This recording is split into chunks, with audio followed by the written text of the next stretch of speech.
Three, two, one. Welcome to the SaaS Pulse Show. My name is Michael Bertoni, and I'm the founder and CEO of SaaS Talent.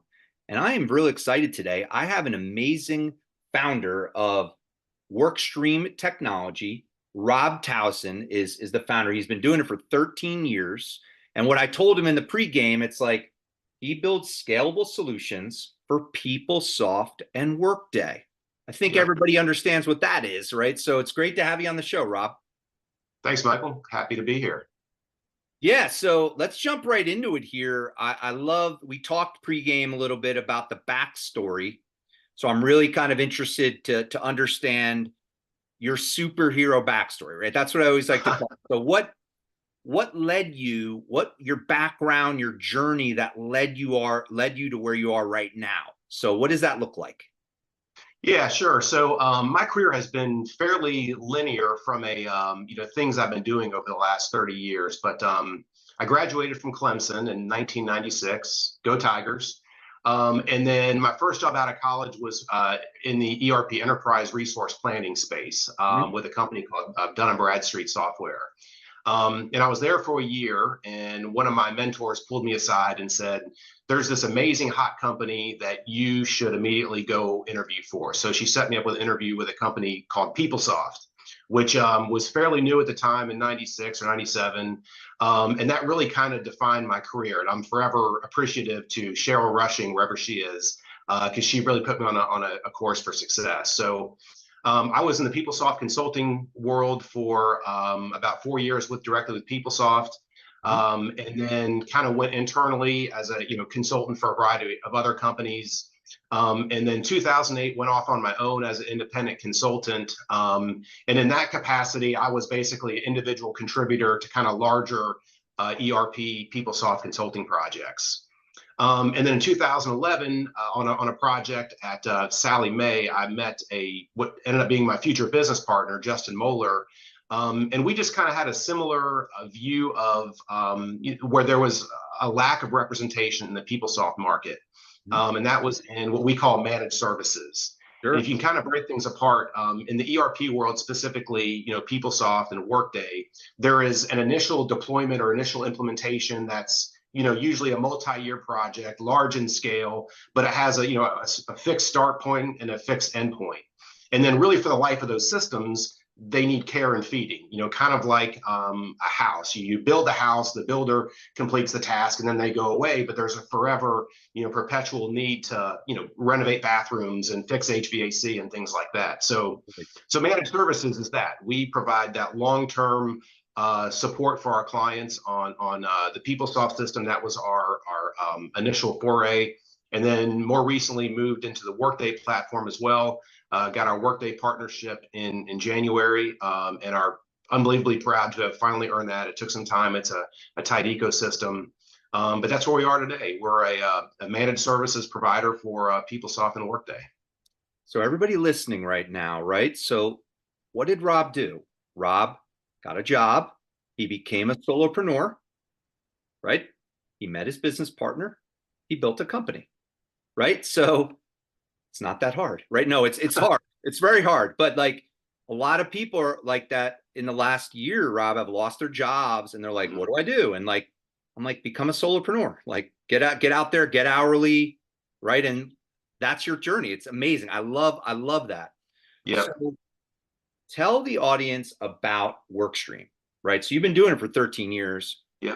And you're telling me it's amazing. Again, when I think about your company, Workday or PeopleSoft, 3,000 plus employees, right? You're working with big companies. So tell me what you do. So WorkStream in a nutshell, what do you do? What's your value proposition? Yeah, so the difference between, say, a deployment and implementation and what we do, managed services, is somewhat akin to dating versus a marriage. The work that we do is somewhat of a marriage with our clients. And so the way we approach our engagement with our clients is always doing what's best for the client. That's in our ethos of our business, of always advocating for your client, being honest, transparent, and working with integrity. And that sounds kind of fluffy, but when the rubber, really hits the road is when, when with our clients, just like a marriage, there's going to be turmoil, there's going to be issues, there's going to be ups and downs and highs and lows and difficult conversations. But when they see that we always have their back, that we're always doing what's best for them and what's best for their interests, that's really where our model shines. So for us, sometimes sales cycles are slow because the nature of the world that we're in, it's a complex sale. But our clients are highly referenceable, highly referral, because they know we're always going to do what's best for them. And that's been our ethos from day one. We instill that with all of our employees. That's the same way we treat our partners, our clients. Everybody is treated with integrity, honesty, and transparency. And that's just the way we do business and the way we're going to continue to do business. No, I love it. I mean, it's so straightforward in my mind when I'm in technology, like what you do.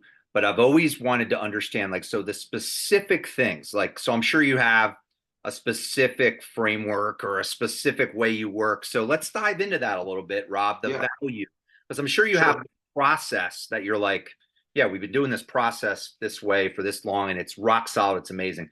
So explain to the audience how that works, like how you built that over time. Yeah. So kind of our value proposition is, again, going back to that concept of, you build a house and then you maintain a house. So we're on, the maintenance of the house, so to speak, related to enterprise software. Our clients are often deciding between, do I hire full-time internal resources to do this work, or do I give it to WorkStream? And so that creates a bit of a challenge for us because we have to be somewhat cost competitive to internal resource, the cost of internal resource. But then our model is we have to deliver consulting like talent. We have to give them quality resources that have broad industry expertise, that know business process, that know technology, that are experts in their field relative to what our clients can maybe hire for internal resources. And so the work that we do is, we would call it production support. It's upgrading systems, it's patching systems, it's general administration for systems. But yet there's also a strategic component to that. So we always work with our clients to have both a short and a long-term strategic roadmap.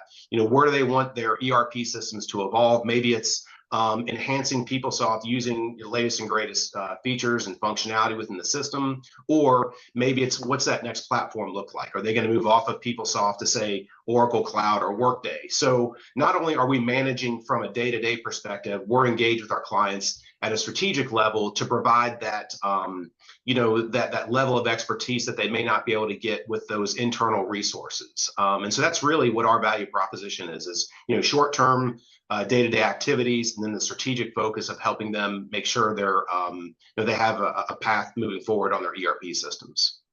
Yeah, that's amazing. And I mean, I know from the industry, there's partners. There's partners out there. I'm sure there's a lot. There's so many in the pond. Everybody could work together. But what would you say, nail it for something for you to use with content? What sets you apart? Like, what would you say are the 1, 2, 3 things? What's your differentiation? Like, what's the main reason why people bring in WorkStream?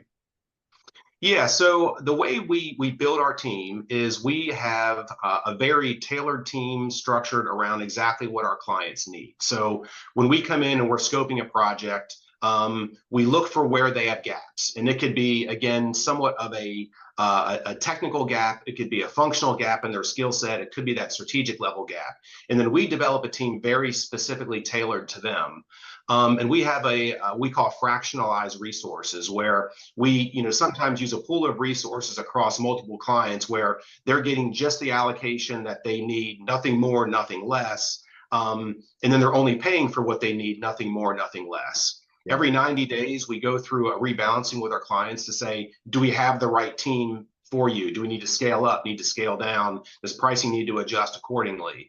And so being that granular, additionally, we can go offshore or onshore, or we could go, usually it's kind of a hybrid of both. So we can get that talent pool and that skill set really dialed in specifically to what our clients need. And then again, every 90 days, reevaluate to say, are we still meeting the expectations? Have there been changes in your business processes or your business needs that may need to reshape what our team looks like? Yeah, I mean, I know when we were pre-gaming too, I know you were looking forward to this question. So some of those challenges, right? So it's 13-year journey, right? Yeah. I'm sure there are hundreds of challenges, right? There were challenges yesterday. right? So, but the biggest challenge you faced, if you can remember some of the biggest challenges you faced while growing the company, and how did you overcome them? Yeah. So, unfortunately, I started this company with my business partner, Justin Moeller, in 2011. And last February, he passed away at age 52 of heart attack. And it was absolutely devastating to me personally and professionally. One of the things that Justin and I had is, we'd been in business, we were friends first and foremost. But the business partner relationship is super complicated, and there's not always a template of how to have these really difficult conversations with both a friend and a partner. But we just had this bedrock of trust, between one another. So, when he passed, that was a very difficult time, personally, of course, but then professionally, how do I pick up the pieces? How do I, keep this business moving forward? And ultimately had to buy out his share of the business, which was a super complicated transaction. You've got a friend, all of a sudden, let's put a price tag on what your friend's value was to that. I mean, and it's impossible to do. So that was a huge challenge. But at the same time, I personally grew a tremendous amount from that experience. And at the same time, the company grew quite a bit from that experience. And so, one of the things I learned, having been able to take a step back, is while Justin and I were great business partners, great friends, we were cut from the same cloth. And ultimately, he and I kind of brought the same skill set to the business, almost duplicative. And so now that Justin, unfortunately, is not part of this organization, I've been able to surround myself with, diversified talent, diversified thought, leaders that have a different, not only skill set, but different network, different connections. So at the end of the day, I think WorkStream is on a better footing. I mean, of course, I'd rather have Justin here, but because we've been able to just surround ourselves with different types of people rather than Justin and I, again, duplicate of each other, I think it's put us on a path for growth that we probably wouldn't have been able to achieve individually. That being said, in a second, I trade it all to have him back, but that's the situation that we're in. Yeah, I mean, at the end of the day, it was extremely, extremely challenging, but you took the situation, turned it into a positive. Right. It's part of your DNA. I could tell. It's very interesting, Rob. So one of my clients, his CTO passed away, and I don't know if he had anybody to talk to. So I mean, just throwing that out there. Like, so one of it was probably like, I don't know, 2 years ago. But no, that's an amazing story. So Yeah. obviously, anybody listening to this, right? I mean, I'm sure Rob would love to, if you're having challenges, you have a partner, something happens, and he's got a wealth of knowledge there. Yep. So, Rob, how do you handle talent within your organization? So you had mentioned to me that you have US and you have some relationships offshore. So how do you handle talent? How do you handle recruiting? How does that work for your organization? Yeah. So for us being in managed services, our staffing needs are very predictable and very scalable. Our client relationships are usually multi-year engagements. So we can see in advance when the storm is coming. Yeah. For us, in our staffing model kind of works two different ways. From a PeopleSoft perspective, it's somewhat of a legacy application. We've been in the space. We have our networks. We have our bench. It's pretty well established. I mean, we'll certainly use LinkedIn if needed. But usually we kind of have that bench already secured. Now, Workday is a whole nother world. It's greenfield implementations. It's new people coming into the market with that skill set. And in that case, we really rely on staffing firms like like you have. I mean, you guys are kind of a lifeblood to the world. You're so well connected on LinkedIn. You have a pulse on what's going on in the market. And so again, very different staffing models, but the size of us, we're always looking for experienced talent. We don't have the luxury of, say, an internship program or recent college graduate program. I hope we get to a point because my daughter's at the age where she's getting ready to get into the workforce field. And as a parent, I'm starting to empathize with, getting your first job out of college. And I would love to have the ability to, bring in recent college graduates, put them on a career just like Cheryl Rushing did for me in 1997, but put them on a career for path for success. That would be super exciting to be able to build a business and have that capability. That's amazing. It's amazing, Rob. I could tell why you have a great business. When you're talking to somebody and you're like, okay, I could see why this is working. Yeah. Your energy is really good. And you went to Clemson too, so that's so last question, Rob. So two or three biggest pieces of advice that you would give for tech companies, earlier stage, right? A lot of companies are kind of always in startup mode, right? So Yeah. what are the two or three biggest pieces of advice that you would give the audience? Yeah, going back to losing Justin, I mean, one thing that I learned, as I mentioned before, is really be thoughtful about who you're going to partner with from a business perspective, particularly when it comes to ownership stakes and capital stacks and things like that. And for a number of reasons. I mean, as I mentioned before, you have to have implicit trust with your business partner. That's absolutely critical. But then you also have diversified experience and networks and thought. As I mentioned before, Justin and I had that duplication and probably wasn't best for the business. So it's really important to decide who you're going to go into business with and make sure that that decision is made carefully. Yeah.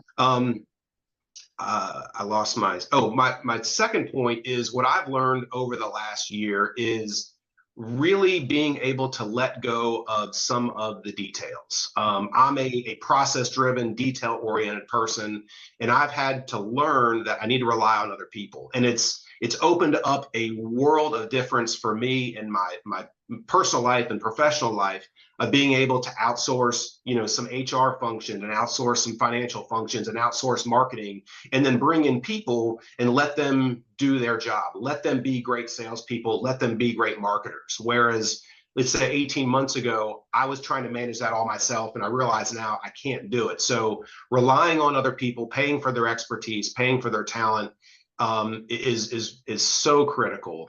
At the same time, what I like to do is I like to educate myself on, say, sales and marketing, read some books, get at least a general understanding. I don't come out of a sales background, but I've educated myself to know what good sales look like. That way I can go hire good salespeople. So giving up the reins has been a great skill set I've had to learn necessarily. Hey, Rob, it has been so awesome having you on the show. I could tell why your business is successful. So again, Rob Townsend, he heads up WorkStream Technology. Obviously, if you are PeopleSoft and Workday, reach out to him. I mean, and he's in Kentucky. I think you're in Louisville, right? So it's like, I am, yep. how does it get any better than that? So it's great having Derby's you on coming the, up. yeah, it was great having you on the show, Rob, and looking forward to following your journey. Thanks a lot, Mike. I appreciate the time today.